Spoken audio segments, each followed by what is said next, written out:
Screen presenting जंगल book. इस कहानी की शुरुआत में हमें हिंदुस्तान के घने जंगल में एक छोटे से बच्चे को, जिसका नाम मोगली है, उसे वुल्फ्स के साथ भागते हुए दिखाया जाता है। और तभी इनके सामने एक ब्लैक पैंथर आ जाता है जिसका नाम बगीरा है। दरअसल आज से कई साल पहले जब मोगली बहुत छोटा था तो मोगली बगीरा को मिला था और बगीरा इन्हें वुल्फ्स के पास ले गया था। और तब एक वुल्फ ने, जिसका नाम रक्षा है, उसने मोगली को अपना बेटा बना लिया और अपने बाकी बच्चों के साथ पाला पोसा। उसके बाकी झुंड ने भी मोगली को एक्सेप्ट कर लिया। इनके झुंड का जो लीडर होता है उसका नाम अकीला होता है। हालांकि बगीरा एक ब्लैक पैंथर है, लेकिन फिर भी वो भेड़ियों के साथ मिलकर रहता है और मोगली को भेड़ियों के तौर तरीके सिखाता है। अब जंगल में गर्मियों का वक्त आता है, हर तरफ पानी की कमी है, इसीलिए जंगल के जितने भी जानवर हैं वो आपस में एक संधि करते हैं और तय करते हैं कि नदी के किनारे जो बचा हुआ पानी है, सभी जानवर उस पानी को पीने के लिए आएंगे, लेकिन कोई भी किसी के ऊपर हमला नहीं करेगा। और अब पूरे जंगल के छोटे से लेकर बड़े सभी जानवर नदी के किनारे इकट्ठे होते हैं। मोगली भी वहां पर आता है। मोगली को वुल्फ्स के सरदार ने, जिसका नाम अकीला है, उसने इंसानों के तौर तरीके इस्तेमाल करने से साफ साफ मना किया है। उसे कहा गया है कि उसे भेड़ियों के तौर तरीके सीखने होंगे। और अब जब सब के सब पानी पी रहे होते हैं तो सभी जानवर मोगली को बहुत हैरानी से देख रहे होते हैं, क्योंकि उन्होंने जंगल में ऐसा जानवर कभी नहीं देखा और बहुत कम जानवरों को पता है कि ये एक इंसान है। और अब चारों तरफ सन्नाटा हो जाता है। तभी हमें एक खौफनाक टाइगर को दिखाया जाता है जिसका नाम है शेर खान। शेर खान को वहां पर इंसान की गंध आती है और वो कहता है कि हमारे बीच में कोई इंसान है। वो मोगली को देख लेता है और कहता है कि इसे मेरे हवाले कर दो, लेकिन वुल्फ्स का जो लीडर है, जिसका नाम अकीला है, वो उसे कहता है कि ये हमारे झुंड का हिस्सा है, हम किसी भी कीमत पर मोगली को तुम्हें नहीं देंगे। शेर खान इन्हें धमकी देता है कि ये अकाल का वक्त है, लेकिन आज नहीं तो कल बारिश हो जाएगी और हम लोगों के बीच में जो संधि हुई है वो टूट जाएगी और तब मैं इस इंसान के बच्चे को उठाकर ले जाऊंगा, मुझे कोई भी नहीं रोक सकता। ये धमकी देकर वो इस जगह से चला जाता है। जितने भी वुल्फ्स हैं वो सब के सब अब मोगली के लिए परेशान हैं। वक्त बीतता है और बारिश होना शुरू हो जाती है। वुल्फ्स के बीच में एक मीटिंग होती है जिसमें वो ये तय नहीं कर पा रहे होते कि मोगली को उन्हें अपने साथ रखना चाहिए कि नहीं, क्योंकि अगर इन्होंने मोगली को अपने साथ रखा तो शेर खान इनके ऊपर भी हमला करेगा। मोगली अपने झुंड को किसी भी कीमत पर किसी भी तरह के रिस्क में नहीं डालना चाहता, इसीलिए वो झुंड के पास जाता है और कहता है कि मैं यहाँ से चला जाऊँगा। बगीरा भी वहाँ पर होता है। वो सबको कहता है कि मोगली का यहाँ से जाना ही अच्छा होगा, मुझे एक इंसानों का गांव पता है, मैं मोगली को वहाँ पर छोड़ आऊँगा। हालांकि मोगली की जो माँ है, जिसका नाम रक्षा है, वो बिल्कुल नहीं चाहती कि मोगली इस जंगल को, उनके परिवार को छोड़कर जाए, लेकिन मोगली को अब जाना होगा। मोगली बगीरा के साथ लगातार आगे बढ़ता है और ये एक सूखी घास के मैदान में पहुंच जाते हैं जहां पर चारों तरफ बहुत सारी भैंसें होती है। और तभी बगीरा को एहसास होता है कि आसपास कोई खतरा है। वो मोगली से कहता है कि तुम उस तरफ भागो जहां पर उजाला है। मोगली को कुछ समझ में नहीं आता और तभी शेर खान यहाँ पर हमला कर देता। बगीरा उससे लड़ता है और मोगली अब भागना शुरू करता है। बगीरा और शेर खान के बीच में लड़ाई होती है, लेकिन शेर खान बहुत ज्यादा ताकतवर है। बगीरा चाहकर भी उसके सामने नहीं टिक पाता, इसीलिए शेर खान बगीरा को हराकर अब मोगली का पीछा करना शुरू कर देता है। और जैसे वो मोगली को पकड़ने वाला होता है कि तभी वो भैंसों से टकरा जाता है। इसके बाद मोगली नीचे एक खाई में कूद जाता है। यहाँ पर शेर खान के डर से भैंसें भागना शुरू कर देती है।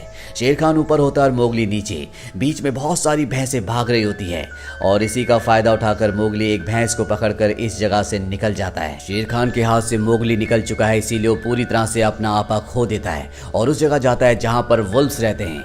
यहाँ पर वुल्फ्स से बताते हैं कि मोगली यहाँ से जा चुका है, पर शेर खान उन्हें कहता है कि ये तुम्हारी गलती है। मैंने तुम्हें पहले ही समझाया था कि उस इंसान के बच्चे को मेरे हवाले कर दो, लेकिन तुमने मेरी बात नहीं मानी। अब यहाँ पर वुल्फ्स का जो लीडर है अकीला, वो उसका सामना करता है, वो उससे लड़ता है, लेकिन शेर खान उसे उठाकर पहाड़ी से नीचे फेंक देता है, जिससे अकीला की मौत हो जाती है। और अब सभी वुल्फ्स पूरी तरह से डर चुके हैं और शेर खान ने उनके इलाके पर अपना कब्जा कर लिया है। वही मोगली को दिखाया जाता है जो अब भी भैंस के ऊपर होता है और जब उसकी आंखें खुलती है तो वो देखता है कि भैंसें चट्टानों के संकरे रास्ते से होते हुए लगातार आगे बढ़ रही हैं और आगे ऊपर से लैंडस्लाइड हो रहा है। वो अपनी जान बचाने के लिए नीचे नदी में कूद जाता है और अब मोगली एक बहुत ही घने जंगल में पहुंच चुका है। मोगली भूखा होता है, इसीलिए फल खाने के लिए एक पेड़ के ऊपर चढ़ जाता है। तभी यहाँ पर कुछ छोटे छोटे एनिमल्स आते हैं जो उसके फल उठाकर भाग जाते हैं। मोगली उनका पीछा करता है और वो अब रास्ते को पूरी तरह से भूल चुका है, वो नदी से भी दूर आ चुका है। और जब वो एक पेड़ के ऊपर होता है तभी उसके सामने एक बहुत ही बड़ी पाइथन स्नेक आ जाती है जिसका नाम का होता है। का मोगली की आंखों में देखती है और उसे हिप्नोटाइज कर लेती है, जिससे मोगली को उसका पास्ट याद आता है जब वो बहुत छोटा था। वो देखता है कि किस तरह से गुफा के अंदर उसके पिता ने उसकी जान बचाने के लिए शेर खान से लड़ाई की थी। उनके हाथ में एक आग से जलती हुई मशाल थी जिससे उन्होंने शेर खान के ऊपर हमला भी किया था, और आज भी उसका निशान शेर खान की आंखों में है। इसीलिए पूरा का पूरा जंगल आग से, जिसे जंगल के सभी जानवर रक्त फूल कहते हैं, उससे बहुत ज्यादा डरते हैं। अब जब मोगली के पिता बचपन में मारे गए थे तो उसके पास बगीरा आया और बगीरा उसे वुल्व्स के पास ले गया। यहाँ पर जो बहुत बड़ा पाइथन स्नेक है जिसका नाम का है, दरअसल वो मोगली को अपनी बातों में लगा रही होती है ताकि उसे निगल जाए। वो बहुत ज्यादा भूखी होती है, और इससे पहले कि वो मोगली को खाती, यहाँ पर एक बेयर आ जाता है जिसका नाम बलू है। वो का के ऊपर हमला करता है और मोगली को बचाकर यहाँ से ले जाता है। दरअसल मोगली बेहोश हो गया था, और अब जब उसे होश आता है तो उसके सामने बलू होता है जो थोड़ा सा टपोरी टाइप भालू होता है। वो मोगली से कहता है, देख बच्चे, मैंने तेरी जान बचाई है, इसके बदले तुझे मेरा भी काम करना होगा। लेकिन मोगली यहाँ से जल्द इंसानों की बस्ती तक जाना चाहता है, इसीलिए वो जाने लगता है। लेकिन बलू उसे रोक लेता है और कहता है कि शहद तोड़ने में थोड़ी सी मेरी मदद कर दे, जल्दी सर्दियाँ आने वाली और मुझे शहद की बहुत ज्यादा जरूरत है। मोगली उसकी मदद करने के लिए तैयार हो जाता है। मोगली अपना दिमाग लगाता है और इंसानी तौर तरीकों से उस जगह पहुंच जाता है जहां पर बहुत सारा शहद है। वो बलू के लिए बहुत सारा शहद तोड़ता है, जिसे देखकर बलू बहुत ज्यादा खुश हो जाता है और कहता है, क्यों ना तू मेरे साथ ही रुक जा, हम दोनों अच्छे दोस्त बन जाएंगे, बहुत सारा शहद इकट्ठा करेंगे और पूरी सर्दियां मजे करेंगे, हम यहाँ पर बहुत मस्ती कर सकते हैं। पर मोगली कहता है कि बगीरा ने मुझे यहाँ पर रुकने के लिए मना किया है। बलू कहता है, बगीरा तो मेरा दोस्त है, मैं उसे जानता हूँ, तुम चिंता मत करो, तुम्हें यहाँ पर किसी भी तरह की कोई भी तकलीफ नहीं होगी, मैं तुम्हारी रक्षा करूंगा। मोगली और बलू के बीच में बहुत अच्छी दोस्ती हो जाती है। मोगली बलू के लिए और भी बहुत सारा शहद तोड़ता है और रात को मोगली को उस जगह ले जाता है जहां से इंसानों की बस्ती को देख सकते हैं। पर वो मोगली को अब कन्विंस कर चुका है कि वो उसी के साथ रहेगा। अगली सुबह जब ये दोनों मस्ती कर रहे होते हैं तभी यहाँ पर बगीरा आ जाता है जो मोगली को इस जगह देखकर हैरान हो जाता है। दरअसल उसे लगा था कि अब तक मोगली इंसानों की बस्ती में पहुंच चुका है, मोगली अभी भी जंगल में होता है। मोगली बगीरा को देखकर बहुत खुश होता है, वो उसके गले लग जाता है और भालू बगीरा से कहता है कि हम दोनों दोस्त हैं, हम दोनों हमेशा साथ रहेंगे। इसके बाद मोगली बगीरा को गुफा के अंदर ले जाता है जहां पर उसने बलू के लिए बहुत सारा शहद तोड़ा होता है। ये देखकर उसे बहुत गुस्सा आता है और वो कहता है कि हमने तुम्हें पहले समझाया था कि तुम इंसानी तौर तरीकों को जंगल में इस्तेमाल नहीं करोगे, तुम्हें एक अच्छा भेड़िया बनना है, पर फिलहाल तुम इंसानों की बस्ती में जाओगे, कल ही हम इंसानों की बस्ती की तरफ निकल पड़ेंगे। अब जब ये रात को सो रहे होते हैं तभी मोगली को हाथियों की आवाज आती है और जब वो हाथियों के पास जाता है तो वो देखता है कि वहां पर एक हाथी का बच्चा गड्ढे के अंदर फंस चुका है। मोगली रस्सी लाता है और हाथी के बच्चे को रस्सी की मदद से बाहर निकाल देता है। बगीरा और बलू भी ये देख रहे होते हैं जिससे उन्हें बहुत खुशी होती है और अब बगीरा बलू को बताता है कि शेर खान ने अकीला को मार दिया है और उसका अगला शिकार अब मोगली है। वो किसी भी कीमत पर मोगली को हासिल करके उसे मारना चाहता है और जब बलू को ये बात पता चलती है कि शेर खान मोगली के पीछे है तो बलू को समझ में आ जाता है कि वो शेर खान से मोगली को नहीं बचा सकता। इसीलिए वो मन मार कर मोगली के पास जाता है और उसे झूठ कहता है कि तुम मेरे दोस्त नहीं हो, मैंने शहद इकट्ठा करने के लिए तुम्हारा इस्तेमाल किया था, अब तुम यहाँ से जा सकते हो। मोगली को ये सुनकर बहुत बुरा लगता है और भागकर एक पेड़ के ऊपर जाकर बैठ जाता है। तभी वहां पर बहुत सारे बंदर आते हैं और मोगली को उठाकर अपने साथ ले जाते हैं। बगीरा और बलू भी उसका पीछा करते हैं, पर अब वो बंदर मोगली को चट्टान के ऊपर एक बहुत पुराने किले में ले जाते हैं जहां पर इन बंदरों का किंग, जिसका नाम लुइस है, जो कि बहुत ही विशाल होता है, वो रहता है। और जब वो मोगली को यानी कि इंसान को देखता है तो वो मोगली से एक डील करना चाहता है। वो कहता है कि तुम इंसान के बच्चे हो और तुम्हें पता है कि द रेड फ्लावर यानी कि रक्त फूल, जिसे आग कहा जाता है, उसे कैसे प्रोड्यूस किया जाता है। तुम मुझे वो रक्त फूल लाकर दे दो ताकि मैं इस पूरे जंगल में सबसे ज्यादा शक्तिशाली बन जाऊं, बदले में मैं तुम्हारी जान शेर खान से बचाऊंगा। पर मोगली कहता है कि मुझे रक्त फूल के बारे में कुछ नहीं पता, मुझे नहीं पता कि वो कहां पर है। और अब यहाँ पर बलू आ जाता है, वो मंकी किंग लुई को अपनी बातों में उलझाता है और तभी बगीरा मोगली को इशारा करता है, दोनों यहाँ से भागना शुरू करते हैं। और तभी एक बंदर इन्हें देख लेता है और अब लुई भी इनका पीछा करता है। जहाँ पर बगीरा और बल्लू सभी बंदरों से लड़ रहे होते हैं, मोगली लुई से अपनी जान बचाता हुआ खंडरों तक पहुंच जाता है जहाँ पर लुई भी उसके पीछे आता है और अब वो मोगली को बताता है कि तुम्हारे सरदार अकीला को शेर खान ने तुम्हारी वजह से मार दिया है, वो तुम्हें भी मार देगा, इसीलिए तुम मेरा साथ दो। पर मोगली साफ साफ मना कर देता है, वो कहता है कि तुम झूठे हो, अकीला जिंदा है। लुई से कहता है कि शायद तुम्हारे दोस्तों ने तुम्हें बात नहीं बताई, पर यह बात पूरे जंगल को पता है। अकीला की मौत की खबर सुनकर मोगली पूरी तरह से टूट जाता है और कहता है कि वापस मैं अपने झुंड के पास जा रहा हूँ। लुई उसे पकड़ने के लिए अंदर आता है, जिससे पूरा का पूरा किला गिरने लगता है। मोगली किसी तरह से पेड़ के ऊपर छलांग लगाकर बच जाता है और लुई उस किले के मलबे के नीचे दब जाता है।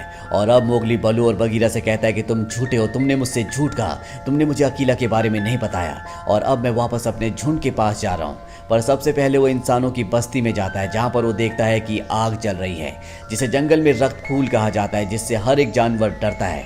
वो वहां से आग की एक मशाल उठाता है और सीधा अपने झुंड की तरफ भागता है। पर रास्ते में उसकी मशाल की चिंगारियां सूखे पत्तों के ऊपर गिर जाती है, जिससे जंगल में आग लगना शुरू हो जाती है। और अब मोगली उस जगह पहुंच जाता है जहां पर उसके सभी साथी यानी कि वुल्व्स हैं। यहाँ पर शेर खान भी होता है, जो मोगली के हाथ में मशाल देखकर कहता है कि देखो तुमने जंगल का क्या हाल किया, इंसानों के बीच में जाकर तुम भी अब पूरे इंसान बन चुके हो। मोगली जब पीछे देखता है तो पूरा जंगल जल रहा होता है। यहाँ पर जो उसके साथी वुल्व्स होते हैं वो भी उसके हाथ में मशाल देखकर डर रहे होते हैं, इसीलिए वो अपनी मशाल को पानी में फेंक देता है और कहता है कि मैं इंसान नहीं हूँ, बल्कि मैं भी एक भेड़िया यानी कि एक वुल्फ हूँ। और अब क्योंकि मोगली के हाथ में मशाल नहीं है, शेर खान कहता है कि तुम्हें मुझसे कोई नहीं बचा सकता और वो उसके ऊपर हमला करने के लिए आगे बढ़ता है। लेकिन मोगली की मदद के लिए यहाँ पर सभी जानवर आगे खड़े हो जाते हैं। बलू भी उसके ऊपर हमला करता है। वही मोगली को दिखाया जाता है जो जलते हुए जंगल की तरफ भागता है। वो पेड़ की टहनियों से एक रस्सी बनाता है और इसके बाद पेड़ के ऊपर चढ़ना शुरू कर देता है। शेर खान ने भी वहां पर सभी जानवरों को हरा दिया होता है और अब वो भी मोगली तक पहुंच जाता है। मोगली जानबूझकर एक डेड ट्री के ऊपर चढ़ जाता है और शेर खान भी उसके पीछे होता है। मोगली के ऊपर शेर खान हमला करता है, जिससे एक पंजा उसे लग जाता है और अब मोगली जानबूझकर एक ऐसी टहनी के ऊपर चला जाता है जो कि बहुत ही ज्यादा कमजोर होती है।